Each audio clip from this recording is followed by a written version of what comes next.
So, Alan, it's great to have you on CTO Confessions. Thank you for having me. Brilliant. So tell the audience a little bit about yourself. Who are you? What do you do? And who do you work for? Yeah, so my name is Alan. I am an SVP of Engineering working for a startup called UJET. We're based in the Bay Area. We are call ourselves an AI-enabled customer contact center. We've been around for almost 10 years now, and we have spent a bunch of time building out the software stack for customer contact centers, which is really exciting. When I say AI and when I say contact center, people immediately think of, how do you use AI to perhaps replace agents, customer service agents and things of that nature. We like to think a little bit differently.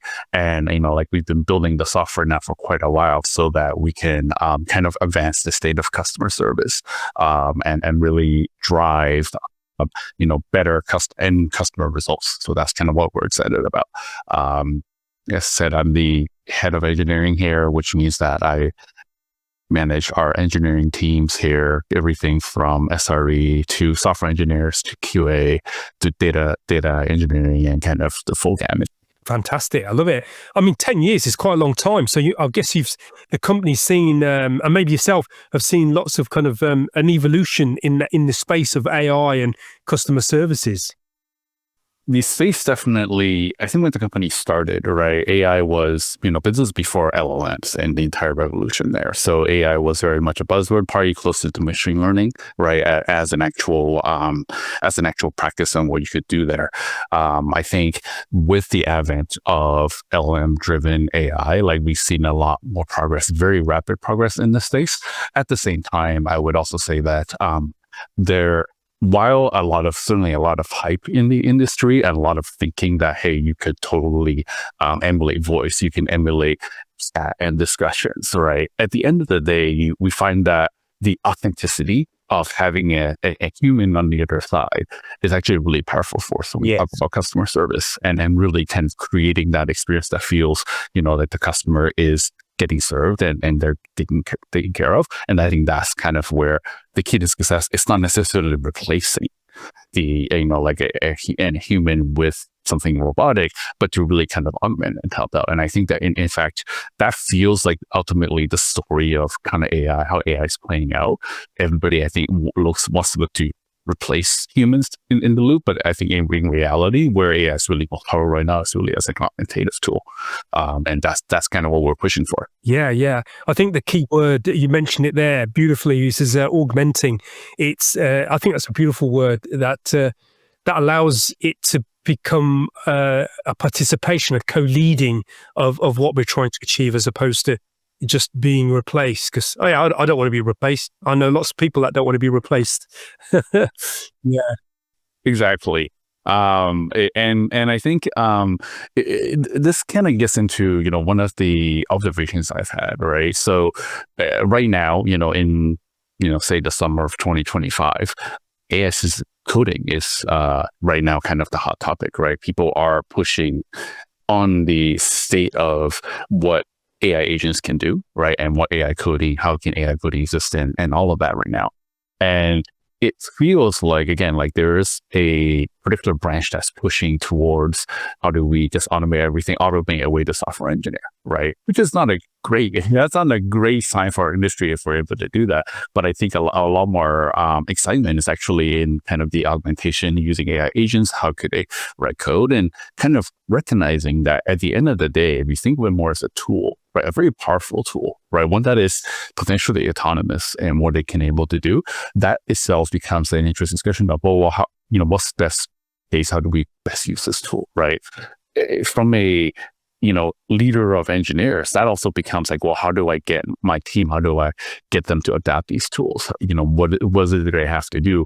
It is such an unnatural kind of skill set that is right now, we're all kind of learning how to do it, that I'm generally find either resistance or maybe, particularly for companies like ours that, we've been around long enough where it's not natural for people to jump on this entirely new tool set and this new tool chain of how to do things. So actually that adaptation curve of how do you get more people more using some of this tooling, and making really leveraging AI itself becomes a challenge. So I've been kind of looking at this for the past couple of years, ever since ChatGPT became a thing and people realized that you can actually ask it to write code and actually do a pretty decent job before any of the current kind of cooling specialized tools came about. It's just like, how do you get people to use this if that's not, what they were doing initially? Itself becomes an interesting challenge for, I think, leaders in our space to try to tackle. 100%. Yeah, it's this nurturing the existing culture and way of thinking to think in a very different way. It's a paradigm shift. And being a coder myself, so I come from electronics and software background myself, and so I'm really curious. Actually, this is a confession of mine. I've not actually gone and done any code generation on AI, even though it's something I've spent most of my career writing. I was a C++ embedded software engineer. So yeah, I guess I'm part of that person that needs to be onboarded into thinking in that space and creating. So how do you go about that? How do you onboard people into that new process? Yeah, I tried a number of things. Like there are incentives, right? To try to get people on board and to try things out.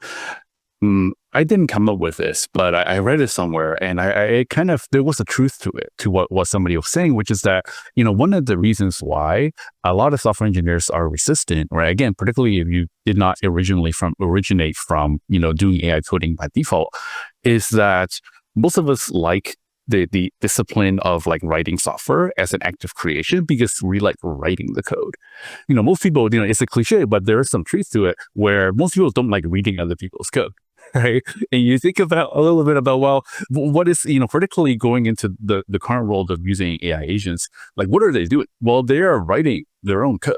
And then they're asking you for a pull request, right? They're asking you to review what the AI has written. And it turns out a lot of people don't actually like doing that, right? Yes. They like to be themselves writing the code. So there's kind of almost a natural resistance to kind of, well, you want to be on board the AI revolution. You want to use AI for all these great things. Well, that's fine. But the way you work has to change. Some of the incentives you have as an engineer and why you got into the field in the first place might have to shift a little bit to account for, what the tool is able to do. So here's a funny anecdote. A couple of months ago, I was talking with one of our staff engineers, and we were on the cusp of doing basically doing a revamp of one of our SDKs. And this has turned out to be a mobile SDK. And we were revamping it from the old school style of writing in Objective-C on the iOS side into Swift, right? Which is, a language we write. It turns out one that's actually very well suited for AI. And if nothing else suited, it is somewhat mechanical in that sense, right? They didn't want to actually do that. They were telling me that, hey, I can do it myself. And I actually want to be doing it myself. I want to just code it out, right? Like I do not want to use AI. I know you not wasn't sure that they wanted other engineers to be involved, right? Like this is just what they wanted to do. Like there was a classic case of the engineer was most happy if they were heads down and they were just grinding away at this task, right? And come back later 3 months, hey, I can deliver for you. Here's a new version of the SDK, right? And I told them, well, that's probably not going to work out very well. For a number of reasons, but the most of which, and I told them that, sometimes the most interesting software, particularly as leaders of teams, right, it's ones where the software is collaborated upon by a group of people, maybe plus AI agents, right? Like, yes, you can build something by yourself, but the most interesting software requires it is so big and so complex and so massive that you do need a number of people working on it, including maybe AI agents as well, right? Like that is actually kind of most software that we use are of that form. Very few one-person shop companies, right? Or one-person shop software tools that actually don't, that break that train, right? So that's what we have to do. And I told them, like, this is really an aspect of engineering leadership that I need you to embody. Right, like the idea of delegating tasks, of breaking down a big project into smaller tasks and delegating it to others. The idea of reviewing others' code, right, and kind of providing commentary. The maybe unexpectedness of having people come back with a solution that you didn't think of yourself and may not be, what you have done yourself, right? It may not be optimized, and being okay with that, right? Letting other people have some room to explore a different way to write the code. A lot of these things in my mind are like, well, this is what managers do. Like, one of the skill sets we pick up when we try to make that transition from being an engineer to a manager is all this ability to basically drive outcomes at a broader level without necessarily being directly hands-on ourselves. And I'm like, this is the skill set I need you to develop for this project to be successful, right? And you're going to have to lean into it because this is the domain, this is the complexity of the domain that you're now responsible for, right? So that's the story, and eventually, the SDK and the project itself was successful, right? This is, not with AI, but mostly with other teammates. And we actually just brought on a team to do some of that work. But I tell that story because I see the progression of AI following a very similar trajectory, right? For people, like the classic case now is having a senior engineer, right? If you give them, say, a Claude Code or a Cursor, or one of the kind of like co-pilot agents, right? And tell them, hey, you can spawn a bunch of agents, do a bunch of coding. Well, it turns out what the engineer ends up doing most of the time now is, instead of writing the code themselves, they're spawning agents telling them, this is what I want you to do. Come back in 3 hours and, show me your code and I can review it, right? It sounds very much like closer to, again, what the skill set that managers have to deal with, and managers have developed and honed over time. And so my prediction is that our field and our industry, we're going to have a lot more people who are going to have to develop that skill set. If you're already a manager, you've already know how to delegate, you know how to break things down, that might very well serve you well in this new AI world where, the cliche is you think of an AI agent as a junior engineer or as an intern.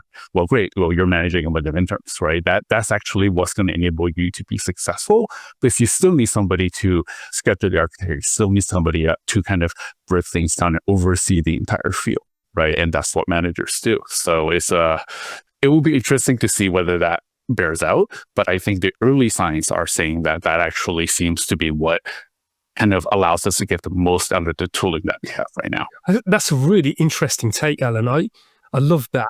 And yeah, that kind of transition, you becoming, what's the term? I'm trying to think of a name, what we call software engineers that want to work solo and do it themselves, manually, do it old school, right? And then you've got software engineers who are augmented. So maybe there's a new term there for that type of engineer, that software leaders. I don't know. So, well, in the past, I've used this term like tech lead, right? Because it turns out the title tech lead, depending on which team, which company you talk to, can mean something completely different, right? It's actually a fairly ambiguous title in terms of what you actually end up doing. But I tell people, in the past, I've kind of constructed career ladders where I've said, well, tech lead is kind of en route to being a formal engineering manager. And this is, again, a part of what you have to start learning is how to delegate. One of the challenges is, you are more responsible for the entirety of the output of your team as opposed to just yourself, which means that, again, how you orient what you do on a day-to-day basis, starts changing over time. And, the caveat is always that for some folks, that is not what they're interested in, right? They'll try it and maybe they just find out that's not their thing, right? For people who really lean into it and really start developing that capability, they find it fascinating, right? And that's kind of it's a good way to kind of start incubating a pipeline for people who eventually become managers and directors and whatnot. Yes, yeah, fascinating. I just thought a hands-on tech lead, so you are a tech leader, but you're hands-on. You're in the code. You're doing your stuff. I don't know. Maybe you'll catch on. If you hear it, it was spawned here. Okay. Yeah, and the other thing that struck me as you were describing that particular story is, I'm in change. I'm in transformation, and I've been in it for quite a while. And there's always that resistance to change, and this is kind of resistance that I kind of, I don't know. It's on another level. It's because software engineering has been around for a long time, but now we're using these tools to kind of sit alongside us and augment us. So I'm just thinking of what we can do to minimize that resistance? What's in it for them kind of thing, kind of thing? How do we sell it to engineers to become these hands-on tech leaders?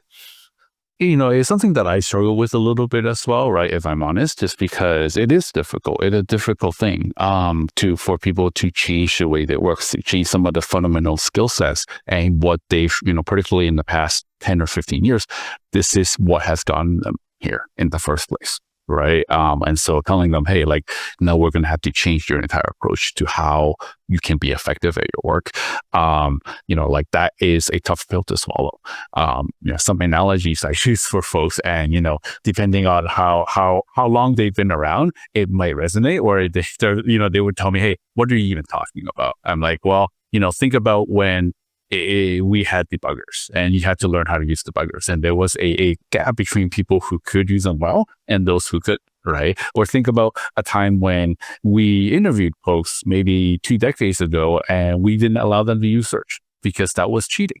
Right? You had to, during the interview process, you had to remember what an algorithm was. You had to remember the runtime. You had to remember the keywords if you're writing, say, C++ code, right? And we didn't let you Google because, well, that would be cheating. Like, you had to know that stuff off the top of your head, right? Well, that seems quaint today.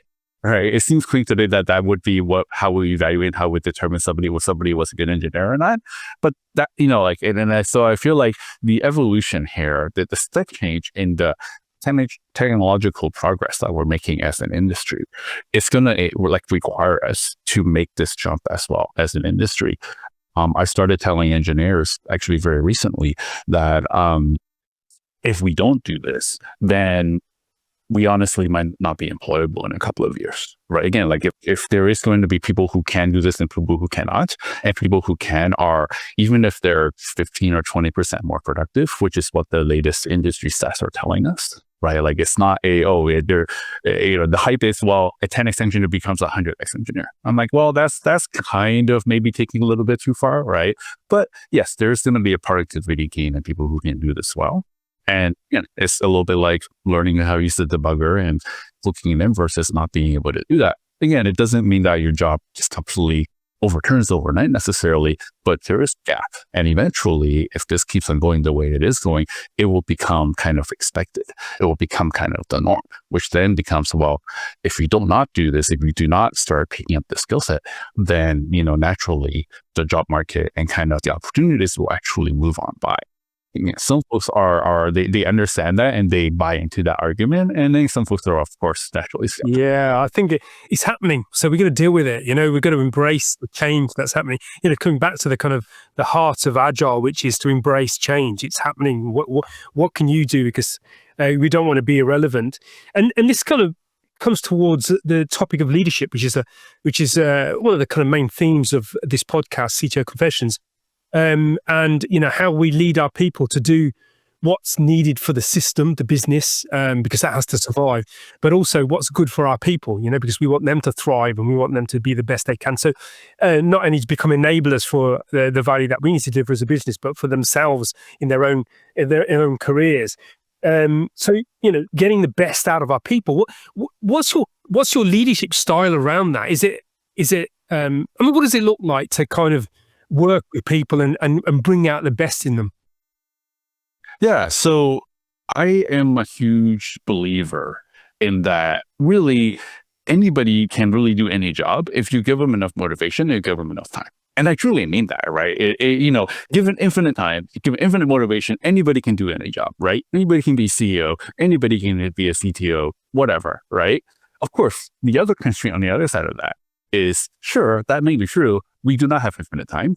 And particularly, I've worked for startups for most of my career. It turns out we do not have infinite money, right? And we do not have infinite patience, right? And those are the fundamental constraints on, well, sure, everybody can do everything, but can we afford to wait around for somebody to eventually get to the place that they want to go in their career, right? So what that implies in my mind is that, yes, there is a level of investment that we want to make in our people, right? That's why, again, would love for people to pick up AI and giving people the space to learn and to develop that skill set. Great. But on the other side of that, also recognizing, right, the performance management part of it, which is recognizing when people are not not quite working out the way you wanted it to. They're not picking it up fast enough. They're, either naturally resistant to change or, don't really want to get with the program, right? And them recognizing, well, okay, that is going to be problematic. That is going to slow down the rest of the team. That's going to be an anchor and a drag on everybody else, right? And doing something about that.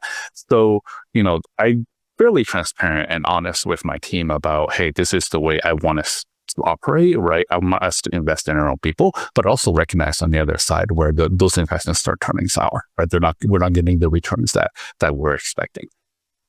And then giving people that opportunity.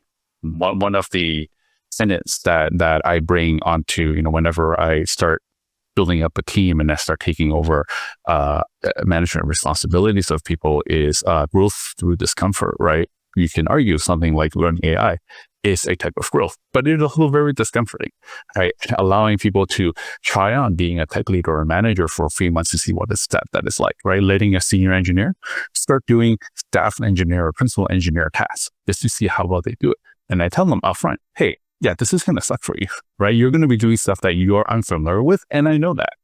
My goal is to not get you so over your head that you just, completely give up, right?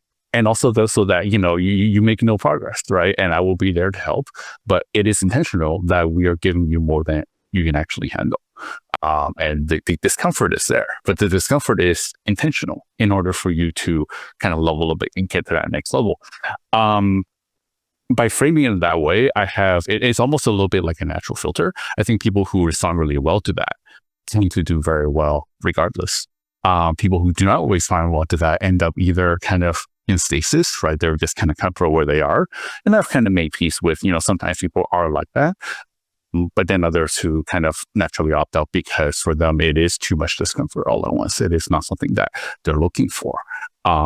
So, like that really, I think, helps set up a framework for people to understand, okay, like this is what I'm getting into. This is what I got. This is what I can, expect in terms of personal and career growth if I'm willing to put in the work, right? Another tenet that I bring to the table is a lot of times I tell people, hey, like whatever you want to get out of your career, or your career at a particular team in a particular company is a little bit of what you put into it, right? I'm not going to, yes, I can give you the framework. Yes, I can give you the task and the challenging and the discomfort. I can't make you do it. And I can't make you excited about it if you're not excited about it, right? So there's a little bit of like, you're going to have to come to me and tell me, hey, like, I really want to do this. Tell me what I have to do to get to that next level, right? That motivation and that drive to me is a critical part of what allows kind of this to, allows people to really lean into the growth via discomfort mindset, right? If you're not really there and you're like, well, very reluctantly going into it, then I'm like, well, I'm not gonna drag you along, right? Like, if you're not that interested, I'm not gonna put in the extra effort. You're gonna have to really want this in the first place. And again, it becomes a self-selecting filter of sorts. People, I think, who respond well to that. There's a few things that you shared here, which I really love.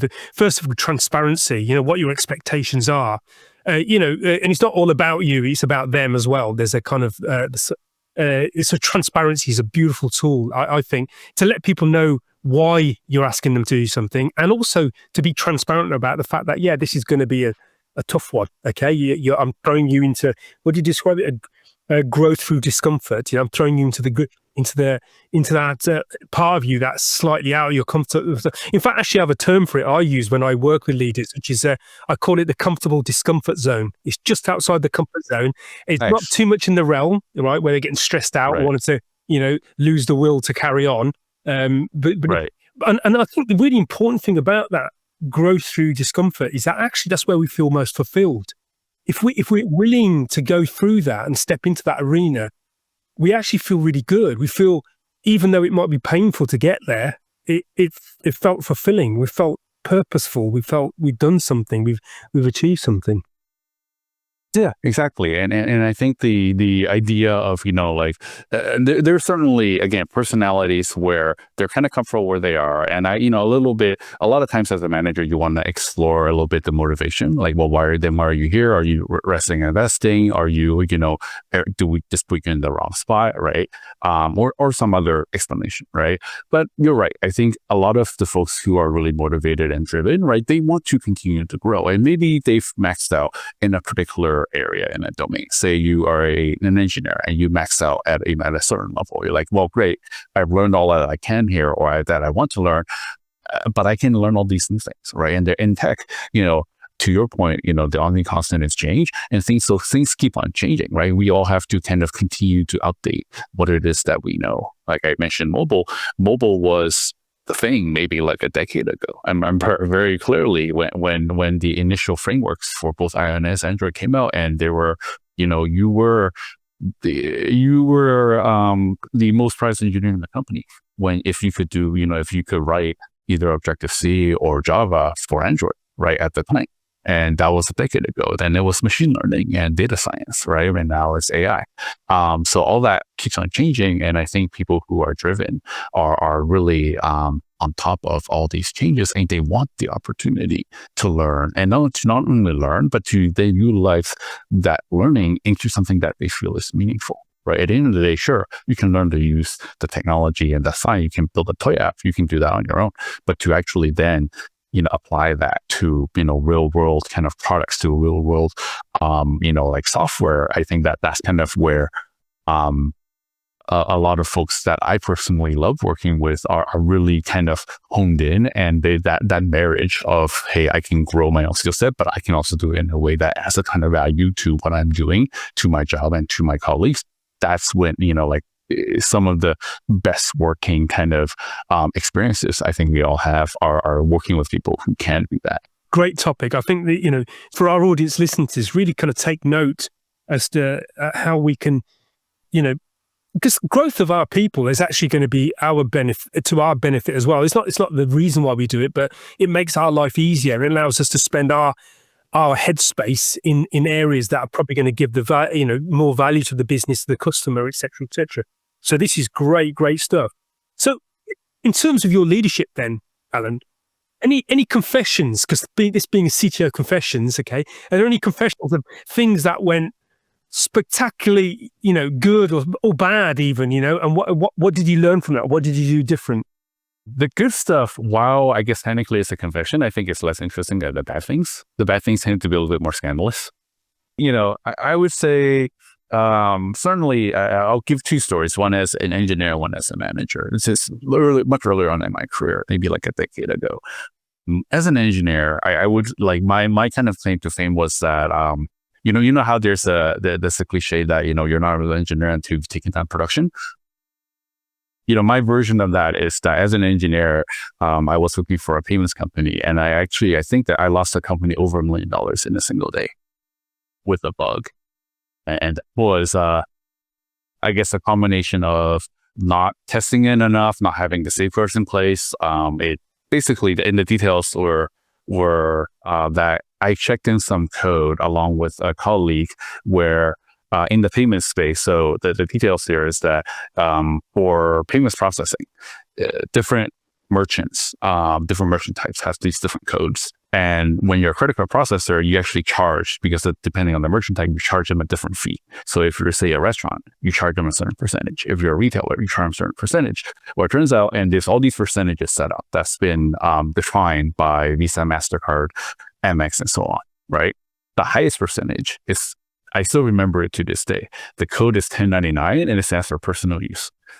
So basically, if you're charging somebody a credit card and it's really for your own personal reasons, the credit companies will charge you the highest rate. So I checked in some code that mapped the payment processors, all of the transactions as personal use. And again, we didn't check it. We were actually testing it. We just rolled it live, and it was a day later, and the payments lead came to me as like, wait, what happened? Like, we looked at the graphs and it turned out all these codes and all these categories of merchants, why suddenly was there so many people who were using our processing on this personal stuff? And I'm like, yeah, that's probably a bug. We reworded it, but at the time, like, well, what is the damage? And this was at the time it was a startup, so we didn't have our processing fully baked in and whatnot. But by the end of it, we did do some calculations. It was over $1 million, which in the 2010s was actually quite a lot of money. I lost the company quite a lot of money that day.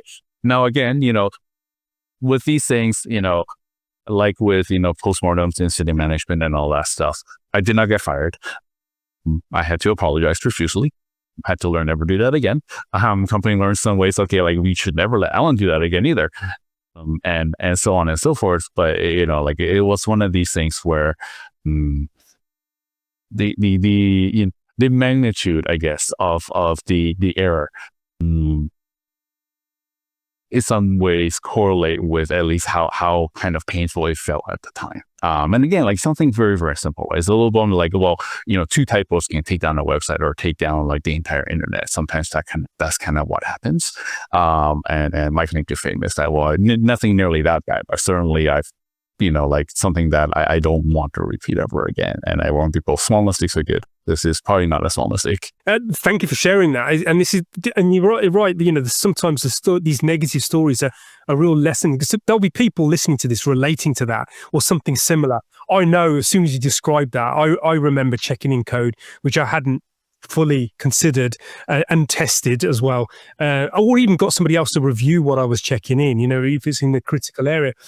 So what was your learning from that? How do we kind of package that up and say, well, this is what changed in your space, what you did differently and you encourage other people to do?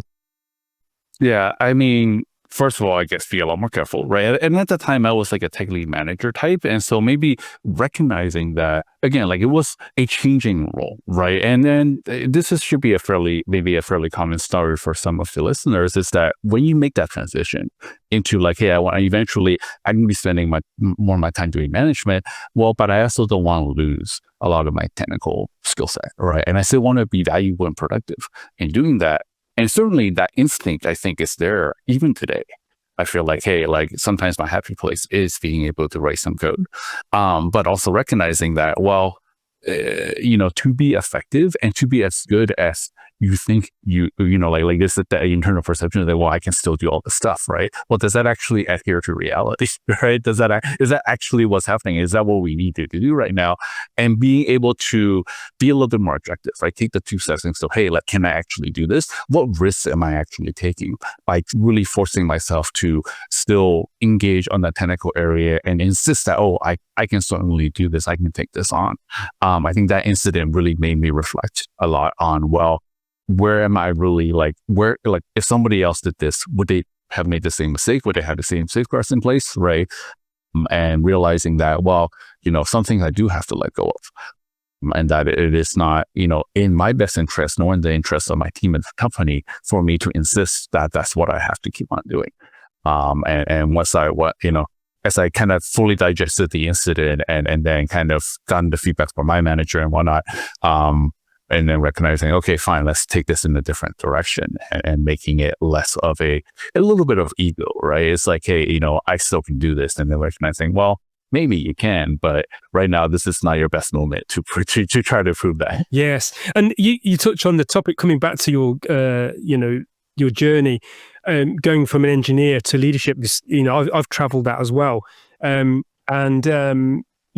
engineers, we're a kind of special breed. We're a breed that likes to get into the details. We like to get into the weeds. We like to understand what's going on underneath the hood. I mean, that's why we became engineers, So this transition to leadership is quite a painful one, because you're having to let go. And I think maybe there's some way of helping leaders to do that. I know I work with quite a lot of leaders, and there is that element of like, well, that's just not your job anymore. You need to do that. Right. Exactly. Yeah. And just because you can doesn't mean you have to, or just mean right. you can dibble it. It's a little bit like, in fact, actually, I've seen it in other industries as well, where people are in property, for example. They can do plastering and bricklaying because that's what they did as they built up their property portfolio. Doesn't mean that they should be doing that anymore. They're valuing totally on a different level and more of a holistic view. So yeah, great topic to bring into the space. Any other confessions that you want to bring to the to our learning from you? Yeah. So, interestingly, kind of drifting off of what you just said, right? So, eventually I became a full-on manager, right? I stopped coding, and just focused on kind of team building and whatnot. Got to basically maybe like the director level, maybe the senior director level. right? And then I was kind of progressing along. I thought I was doing a pretty good job in terms of, delegating, in terms of building teams and doing what you're supposed to do as a good manager, right? And come performance review time, I was telling my boss, the CTO at the time, I'm like, hey, shouldn't I get promoted, right? Like, hey, you asked me to build out the team, you asked me to do all these things. It's all great and all, and do that. And they're like, no, hey, there are a number of areas you need to improve on. I'm like, wait, what do you mean, right? I thought this is, I read books on management, right? Like I engage in communities. I talk to other directors. What do you mean I'm not doing the job? And they told me, well, in a way, kind of over-index now in the opposite direction. Now you're too hands-off, right? Like you're spending too much time, trying to manage through others without actually making the tough decisions, without actually being hands-on when there are issues to then have to debug yourself, right? And I realized at the time, well, actually the art of being particularly a fairly seasoned, experienced manager is knowing actually when the difference lies and being able to jump in and out of that, right? Like there's a reason why a lot of times we prefer people who are former engineers to go into engineering management. It's because you have that background. And sometimes that background needs either a little bit of refreshing or it needs to be leveraged in these ways, right? Again, I think it's a mistake to say, hey, like I have to be hands-on, I have to code out, a feature for me to feel like I am a true CTO or I'm a true VP. Well, that's not it either. But to say, well, also, I don't want to do none of that, and I focus on just the people management, also turned out to be a mistake, right? And the feedback they gave me was very much, hey, like you kind of have to balance the two. You have to know when you put on your engineering cap just so that you can dig enough in details to understand what's wrong and to be able to give your team guidance. And then when, you actually have to take a step back and let your people do it. Even if actually for them, going back to the growth via discomfort bit, it is uncomfortable for them. And they've actually made mistakes along the way. But that actually is the right thing to do as a manager. And you have to understand that the key part is you have to understand what the difference is, right? You have to understand when you have to put your engineer cap and when you have to put your manager cap, right? And the feedback they gave me was too many times you've kept your manager cap and you have not put on your engineering cap when you actually really needed to do it. And even today, like I struggle with trying to figure out, how do you make that call? Right? How do you make that difference? When do you kind of gain the wisdom to be able to delineate between, putting on these various roles? And I think that to me is a key unlock to being effective. Because again, like in reality, you're going to have to do both. And figuring out when and when's the best time and the best interest of both you as well as your team as well as the company. That's the challenge. And it's so different with every situation and every circumstance that I feel like I can tell you what it is. I can't give you any more advice to that because it is so dependent on the circumstances and the situation that you're going to have to learn the hard way, just like I did. Yeah, yes. It's interesting you kind of used a cap analogy there. Maybe that's what we need sometimes, to actually make it very clear to other people and to self, I am now wearing the engineering cap, and I am now wearing the leadership cap kind of thing. So, there's this kind of role, because in a way we're there's dual personalities kind of, or dual positions that come into play here. And I think we need to be very clear when they are, because it confuses other people as well. For example, if you start getting down into coding, everybody starts thinking that you're one of the coding team or the tester or whatever it is, but that's not the case. You need to flick back into that position of leadership because somebody's needed there. If that seat's empty for too long, other things are going to come to the fore. So, yeah, it's interesting how we have to live this duality. Or maybe there's more than a duality there where we have to keep kind of swapping. So it's a kind of tough space. So anybody listening to this as aspiring tech leader, take note, because it is a hard space to be in. And like yourself, Alan, I love the idea of going back to coding.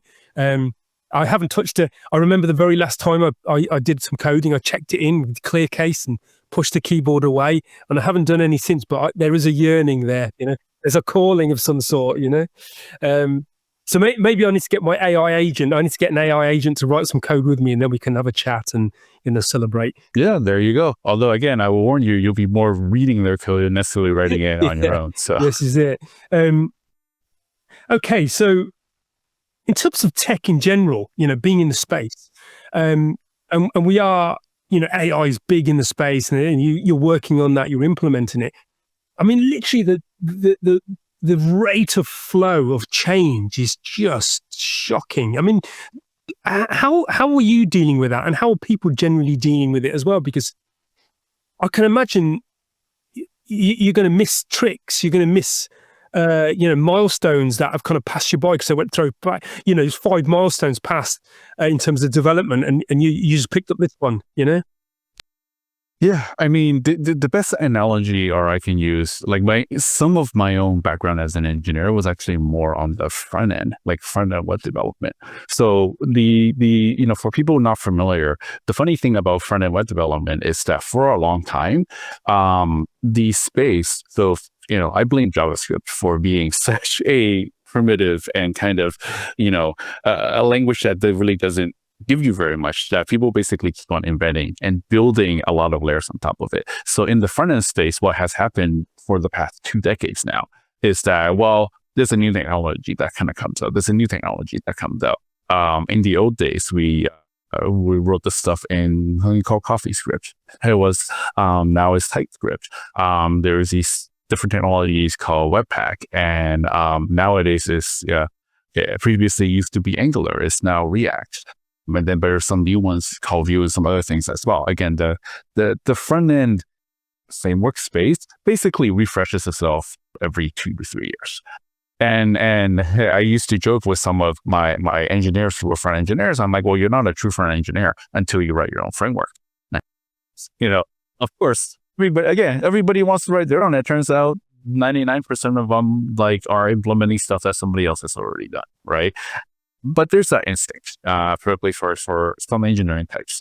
So I say all of that as an analogy to kind of eventually the folks that actually found themselves using kind of actually building front-end code realize that, well, chasing the latest tech actually doesn't allow you to solve business problems, doesn't actually allow you to deliver value to customers, right? All of this is it chases the tech, right? And people realize, well, it actually is better. Just find one that seems reasonable, in some cases boring, right? But it works, and it works, and basically stick with it for a while, right? No need to refresh and no need to chase the latest thing because it's the latest thing. But find something that works for you, and then make sure that you get enough value out of it and stick with it for a while. Again, it's okay to not be on the latest thing, to chase the latest thing. Like in the past week, I think I've seen 3 or 4 new model releases at this point, right? Particularly stuff around coding. There's a bunch of news around it. And the question is, well, do you really have to jump onto all the latest things? And what are you trying to get out of it? And I'm hoping the answer for most people is that, well, sure, it can be maybe an incremental improvement on what you're doing so far, right? But that it's not, fundamentally, it's not shifting. Quality is better. The code is a little bit better, but yeah, you're still kind of in the same space, right? The biggest jump is still going from using no AI, I feel like, right, into incorporating into your workflow.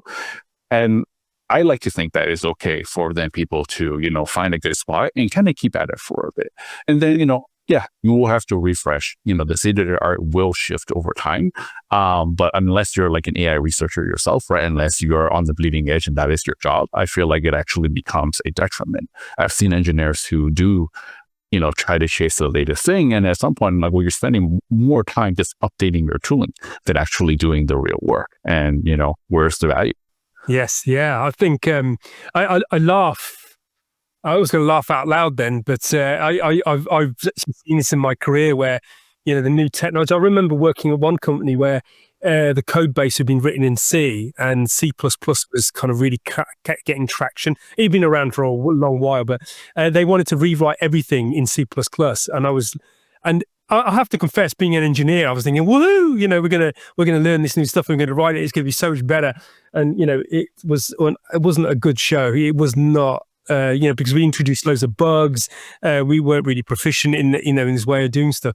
So yeah, it's to hold back that enthusiasm, and also with so many different platforms. I wrote down here a note around legacy, because that seems to kind of build up. We seem to be building up a legacy code, legacy way of doing stuff, and that some of that stuff sticks around for quite a long while. In fact, in banking, they've still got software systems that I think are written in COBOL or Fortran. I can't remember. Yeah, and just thinking, and they don't want to touch it because it kind of works. Just going to leave it. So how do you deal with that? I mean, I would say, sure, there is an instinct to update things just because you can, right? Again, like it feels good to update things to the latest tech. But, on the other side of it, I generally have to advise, engineering leads, say, I want to rewrite the entire stack. I want to redo them. Like, well, what are you doing it for, right? Like what is the angle that you want to see on the other side of that? And to your point, so, both you and I have been around long enough. I remember, again, at this point, maybe 2.5 decades ago, there was a guy named Joe Sprosky, right? The guy who came up with Stack Overflow. And was it bug tracks or bug fix back in the day? He actually identified really early on, since rewrites tend to actually not work very well. They tend to fail because, all these edge cases that you've built into the old code over the past decade, you're not going to get them into your new code. And that's kind of where your edge cases are where you're really going to your rewrite is going to fail. And by the time you catch all those edge cases, your rewrite is about as messy as your old code, right? So what did you really accomplish? Yes, that's right. Yeah. So this idea is like, you want to rewrite it or you want to update the text. Okay, fine. Again, what are we trying to get out of it? Again, going back to the front end kind of chase and the marathon for just people updating tech all the time. Again, incremental improvement. I'm not saying there's no benefit to doing it, but I would say, again, like the cost and the risk of doing so, you have to make sure that it is worth your while. That doesn't mean you never do it, but understand why you want to get into it in the first place. And I think a lot of times once you do the full kind of technical analysis of, you say, okay, update the build system. Again, with all these caveats that, you're going to have to deal with all these bugs and edge cases. And you still have to, turns out, say, for example, you talked about like banking and Famous. Pretty familiar with that. Because I work for a Famous processor. Turns out some technology was from the 70s. It turns out you FTP not even a fixed width file in order to actually do a banking transaction in the United States. That's actually how you do it. So it turns out you still have to interact with the system regardless. Doesn't matter if you write it in Rust or the latest languages. That's what you have to do. So guess what? That's where you're gonna have to output one way or the other. Yeah. So how much are you really gaining from that, right? Wow. Yes. It really comes down to like being very clear-eyed about what you're trying to get out of it. And I think particularly for the engineers who are less experienced, right? They're enamored by the technology, right? For the more senior folks, I have to remind them that no, at the end of the day, we do this because there's business value. We do this because there's value to the end user in some way. And that's actually the North Star that you want to point towards, right? The technology should enable you to get there, but your technical analysis really needs to keep that in mind, right? Yeah. Because if nothing else, either I will stop you from actually executing this if you cannot define it, or the CEO will, or somebody on the business side will basically tell you, hey, this is not really worth the time for us to invest in these areas. But I find that the more I can encourage my really senior engineers who do make these decisions to understand the business aspect of things, the better decisions they'll actually make, right? Or at least they have a higher likelihood of having it actually happen, right? Yes. Tell them, hey, if you just focus on going back to my earlier story about the mobile SDK and the lead developer who want to just write it themselves, right? I'm like, again, understand what the business requirements are. And that's actually what it is enable us to be successful, right? If you just think about technology, you're going to be really frustrated because you're not going to find everybody else to come along with you for this. You're not going to be able to convince other people that this is worth their time. And therefore, you don't actually get to do it. And I think I like moving off on the hero. Yeah, like there is some truth to that. Yes. Embodying the business turns out really important. Yes, absolutely. Absolutely. So coming now, just advice to our audience out there in terms of their careers, their leadership paths. What are the things that have been instrumental in your journey? Any books? I love asking this question because I'm always really curious as to what has been the key points in their journey. Any films? Any leaders that have been inspiring to you that you'd like to kind of share here and maybe let people learn about what was instrumental for you? So I do tend to read a lot of books. I learn most of what I employ with kind of through a lot of reading that I do. Books, articles, blog posts, and whatnot. There's the standard set of, I would say, either people management, business management, or engineering management books that I suspect a lot of the audience have already heard of. Things like Radical Candor or things like engineering strategy, some of those books have been around for a while. And I think like you see a lot of engineering management lists already have a lot of those books in place. For me, I actually like to go a little bit outside of for me to kind of learn some interesting lessons, go outside of the direct engineering management space. In part because, again, like when I talk to engineering managers, again, we have all the same books and it's like the same advice kind of goes back and forth. So looking outside of that direct realm has helped me kind of map, okay, well, what do other industries do? I think you made that earlier point before, right? What do other industries and other domains, what do they do about the same problem set, right? And then what do other people do to kind of make themselves better? To me, that's a little bit more interesting.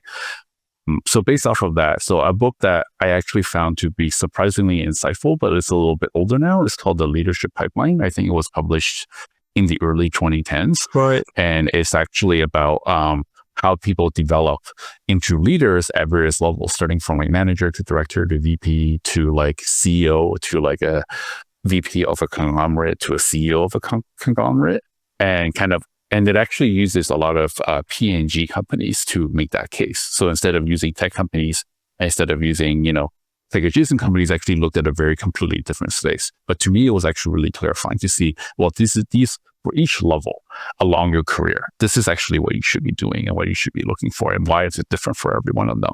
Because I actually find that within the engineering management literature space, there's actually not that much that describes the differences and what you have to do, particularly if you're, say, angling for that promotion to that next step in that career ladder. Yeah. So I found that book to be pretty insightful in that.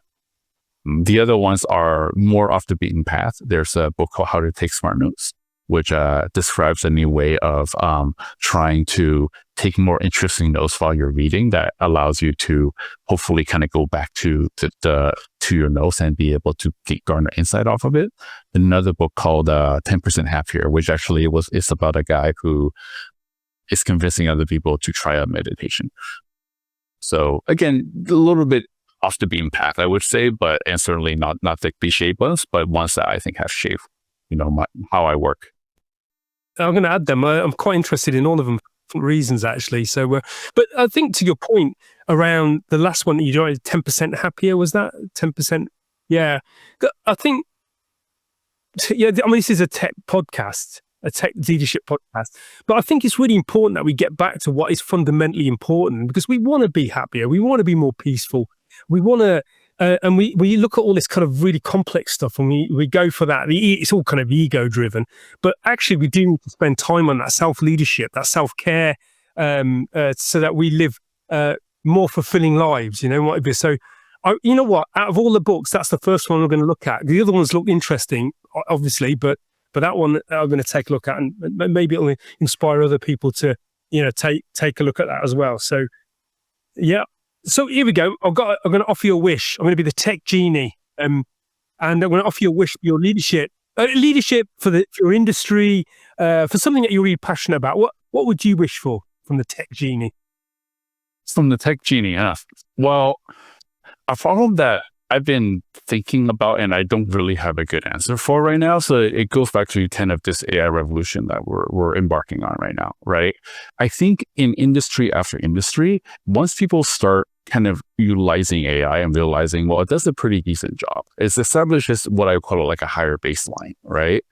Well, what about all those people that actually were relying on that so that they can develop that skill set? So, software engineering, perfect example of where, nowadays, if you look at the job market, the folks that are really struggling right now to get their first jobs right out of school, or particularly like the coding school, I think cohort is really struggling to figure out how, convince people that it's worth a shot worth it to take a shot on them. Because again, like you could argue that an AI agent basically is able to do a lot of the same work, but it's not just in software engineering, right? Like I remember in the when ChatGPT first came out, in the education space, where students were basically able to use it to just generate 15 pages of essays in like 2 minutes, right? And it's good enough that teachers were fooled, right? And the teachers were freaking out because they're like, well, how do I evaluate whether my students actually can read or write?